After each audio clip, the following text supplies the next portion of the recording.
দেখো বন্ধুরা, আজকে একটু করছি পুঁই শাক। তো পুঁই শাক তো সকলেই তোমরা বাড়িতে করো। তা ভীষণ আমার যেমন ভীষণ ভালো লাগে এই পুঁই শাক খেতে। তো সেই জন্য আমি এই পুঁই শাকের মধ্যে আমি যেগুলো দিয়েছি আজকে খুবই সিম্পলভাবে, আর ওই যে যেহেতু বলি আমার একার মতো আর বেশি আনাজ দিয়ে বাড়াইনি, ওই আমি যেটা দিয়েছি সেই একটু কুমড়ো, একটু বেগুন, একটা ছোট্ট আলু দিয়েছি।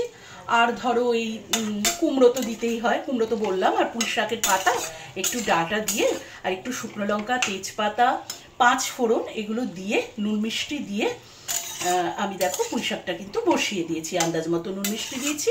আর চিংড়িটা আগে ভেজে তুলেছিলাম, এখন আবার ওই একসাথেই সব আবার করে নাড়াচাড়া করছি। আর যেটা করবো, এক ফোঁটাও কিন্তু এর মধ্যে জল দেব না। আমি হয়তো একটু বাদে রসুন দিয়েছি, পেঁয়াজ কিন্তু আমি দিইনি। আর একটু বাদে হয়তো আমি ধনে গুঁড়ো একটু দিতেও পারি বা নাও দিতে পারি, সেটা তোমাদের অভিরুচি। তোমরা তো এগুলো করো, এগুলো তো মানে কাউকে শেখাবার কিছু নেই, এই আর কি। তা মনে হলো যে একটুখানি শেয়ার করি। আর যেটা করেছি, কাঁচা লঙ্কা দিয়েছি আন্দাজ মতো, একটু স্লাইড শুকনো লঙ্কা গুঁড়ো দিয়েছি। দেখো এইভাবে কিন্তু আমি আমার পুঁই শাকটাকে রেডি করে ফেলছি। এইবারে যেটা করব, পুরো একদম ঢাকা চাপা দিয়ে দিয়েই কিন্তু আমি পুঁই শাকটাকে রেডি করব। মানে একেবারেই আমি এখানে এক ফোঁটাও কিন্তু জল দেব না, তাহলেই কিন্তু পুঁই শাকটা সুস্বাদু হবে। যে কোনো শাকের ক্ষেত্রেই আমরা যেটা করি, যে কোনো রকম জল কিন্তু কোনো শাকেই ইউজ করি না। ওই ভাজতে ভাজতে একদম লো হিটে ঢাকা দিয়ে দিয়ে ভাজতে ভাজতে করলেই কিন্তু খুব সুন্দর সুসিদ্ধ হয়ে যায় আর টেস্টিও হয়। আর যেটা করেছি, একটু কিন্তু তেজপাতা দিয়েছি। তো এই হলো আমার মোটামুটি পুঁই শাকের রেসিপি, যেটা একটু তোমাদের সাথে শেয়ার করলাম। খালি একটু ইচ্ছা হলে ধনে গুঁড়ো দিতেও পারি, নাও দিতে পারি। আর পুঁই শাকগুলোতে দেখবে বন্ধুরা, খুব একটা তোমার আদা টাদা এগুলো মানে দেওয়ার খুব একটা দরকার পড়ে না। হ্যাঁ, তো এই আর কি, আপাতত এই পর্যায়ে আমার চলছে।